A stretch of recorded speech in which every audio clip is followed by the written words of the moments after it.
শুভ সকাল সুপ্রিয় দর্শকবৃন্দ।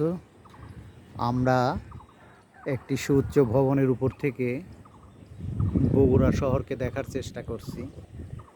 দেখেন, এটা বগুড়ার, আমি যেখানে অবস্থান করছি সেখান থেকে পূর্ব দক্ষিণ দিকটায়। মূল শহরটা আসলে ওইদিকেই। হাই রাইজ বিল্ডিং দেখতে পাচ্ছেন। এবার আমরা ধীরে ধীরে পশ্চিম দিকে যাচ্ছি। এই যে আমার সামনে একটা লেক, এবং লেকের পাড়েই আমি অবস্থান করছি। এই যে সুন্দর চারিদিকে, আমরা চারিদিকটাই দেখব। একটি সুউচ্চ ভবন থেকে বগুড়া শহরকে কেমন লাগে, এই যে দেখতে পাচ্ছেন।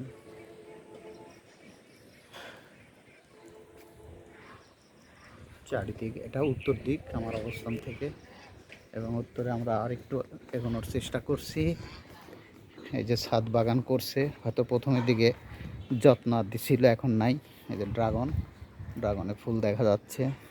মরিচের গাছগুলো কুচকে গেছে। আসলে যে আগ্রহ নিয়ে মানুষ কোনো একটা কাজ শুরু করে, শেষ অবধি সেই আগ্রহটা থাকে না, যার ফলে সেটা সাফল্যের মুখ দেখে না।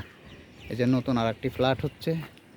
এইটা বগুড়ার একটা পশ্চিম দিক আমার অবস্থান থেকে, এটা উত্তর দিক। উত্তরে দেখেন দূরে একটা হাই রাইজ বিল্ডিং দেখা যাচ্ছে। একটু আমরা জুম করে দেখি।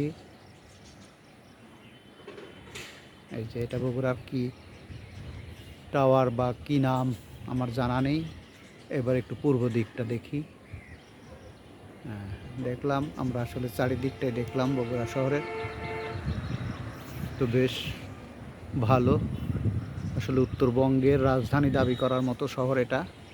রাজশাহী, পাবনা, রংপুর, দিনাজপুর বা ঠাকুরগাঁও, পঞ্চগড় সব থেকেই মোটামুটি একটা মধ্য অবস্থানে আছে এই বগুড়া শহর। তো সাথে থাকার জন্য ধন্যবাদ।